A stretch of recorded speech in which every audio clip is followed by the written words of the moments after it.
Mbele yenu ni Timothy Masika Nyongesa. Ni mwanafunzi kutoka shule ya upili ya Nalando CPM Special National Secondary School for Physical Impaired. Niko katika kidato cha 3.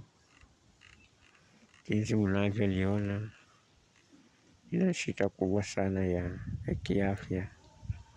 Kuzaliwa nilizaliwa tu vizuri, lakini nilipofikisha miaka 9 uso wangu ulianza kuvimba.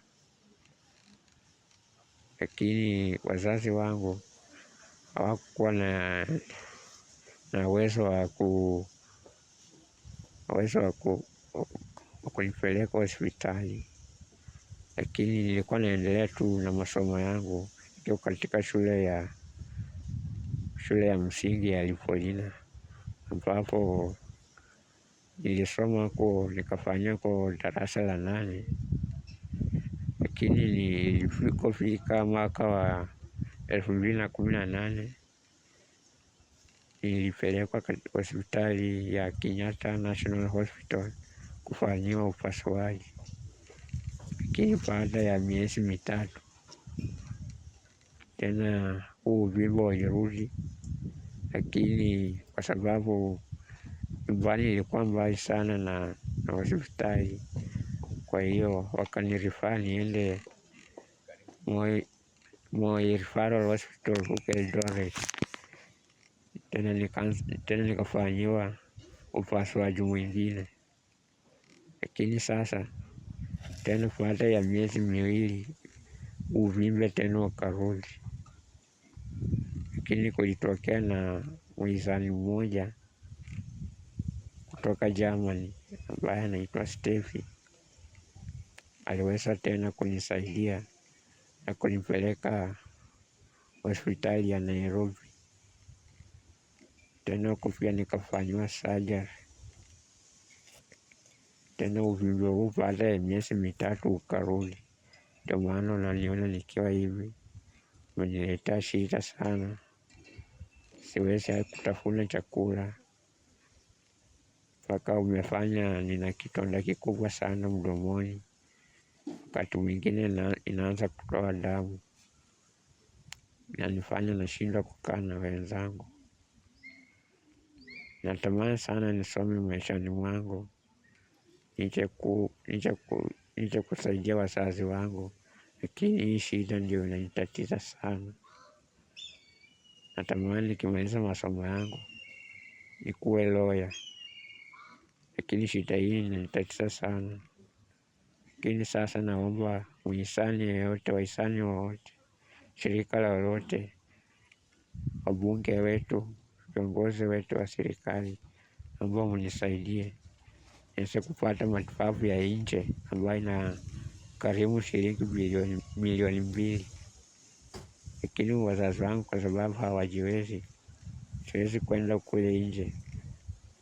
Naomba msaada, mnisaidie.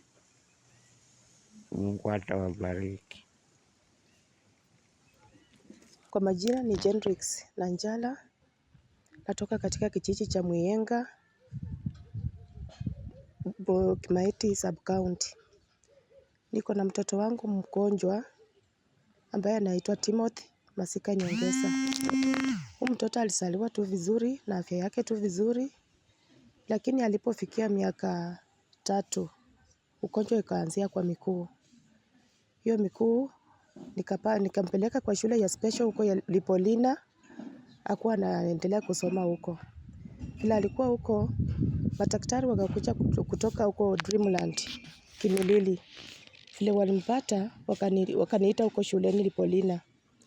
Wakaniambia hii mkuu mama, wasipoishughulikia huyu mtoto atakuwa anatembea vizuri. Nikaenda huko.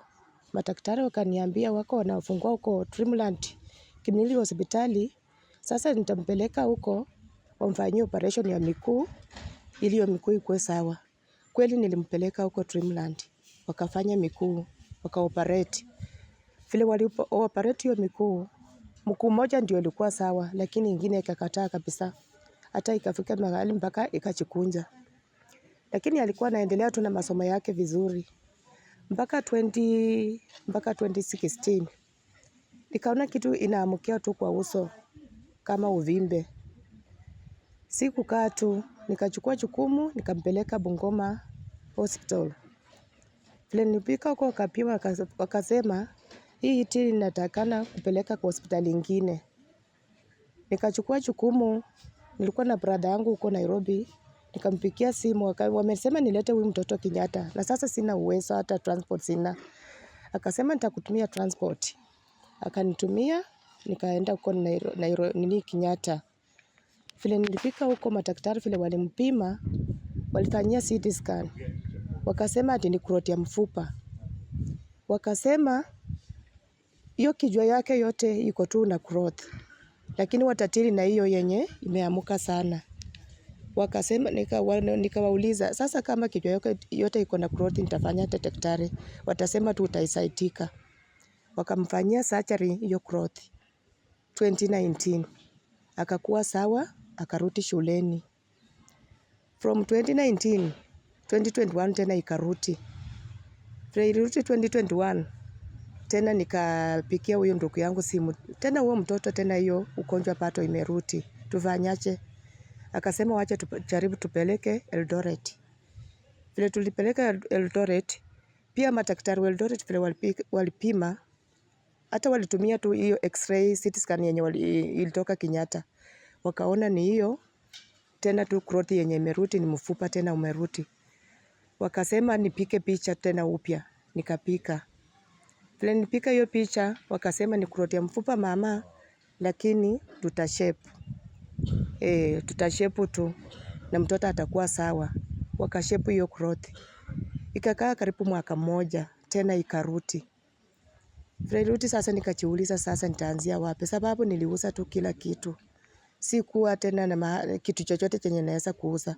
Lakini sikukufa moyo sababu nataka mtoto wangu akuwe sawa. Nikaamuka tena. Nikaanza kupikia mandugu zangu simu. Marafiki zangu. Kweli huyu mtoto tena hii clot imerudi, nitafanyaje? Basi lakini angali ako tu shuleni, alikuwa tupata ako tu shuleni, ameingia class 8. Vile nilikuwa nyumbani, nikaona nikaitwa na mwalimu tena. Vile nilienda huko, akasema, kweli mama, huyu mtoto ni Mungu amemjalia, nimepata mtu wa kukusaidia, tumpeleke tena hospitali. Usikufe moyo. Nikakubali. Kweli huyo mtu alinielekeza mpaka Nairobi Hospital. Vile nilifika Nairobi Hospital, daktari akasema acha tumpime tuone hii clot imefikia wapi.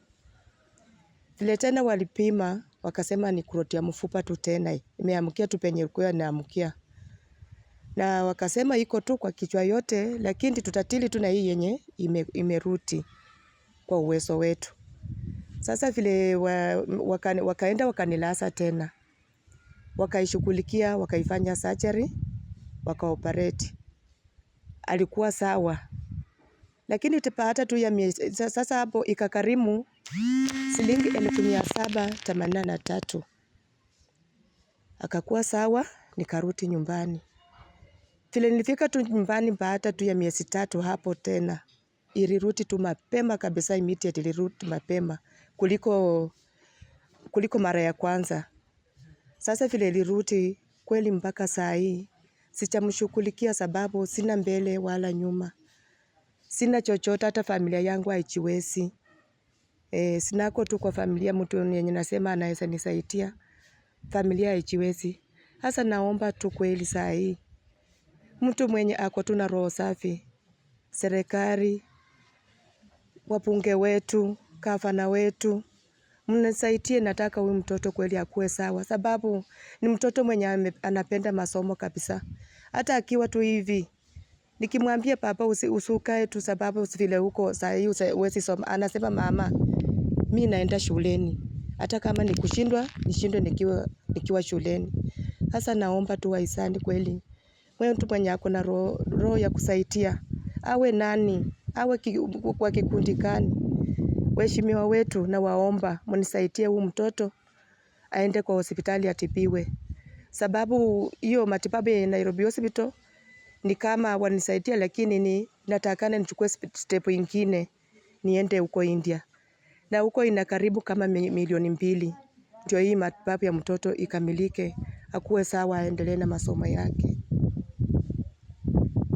Walter Wawire ni mwalimu mkuu wa shule Toto Speciali ya Nalondo. Kuna huyu mwanafunzi wetu Timothy Masika ambaye amekuwa na hii shida ya uvimbe kwa uso jinsi vile mnavyomuona. Ni mwanafunzi mwerevu, mwanafunzi ambaye anapenda masomo na yuko katika kidato cha 3. Kwa hivyo huu uvimbe umeweza kuendelea na umemfanya kutatizika katika masomo yake. Na ndipo tunapomuona anavyoendelea upande wa masomo, upande wa kukula, mazungumzo na jinsi vile anavyoonekana imekuwa ni tatizo kubwa. Kwa hivyo sisi kama shule tunaomba kwamba kama kuna njia yoyote ambayo anaweza kusaidiwa ili aweze kupasuliwa ama kupata matibabu ili hali yake iweze kurekebishwa, akaweze kuendelea na masomo yake. Ni kijana ambaye anapenda masomo, ni kijana ambaye tunajua kwamba future yake ni mzuri, lakini shida tu ni hii shida ambayo ako nayo. Kwa hivyo letu tu ni kuomba kwamba iwapo kuna yeyote ambaye anaweza kujitokeza ili aweze kupata matibabu maalum ambayo atamwezesha kurudisha uso wake na kurudisha hii shida, hasa aweze kupata nafuu, aweze kupata kuendelea na masomo yake.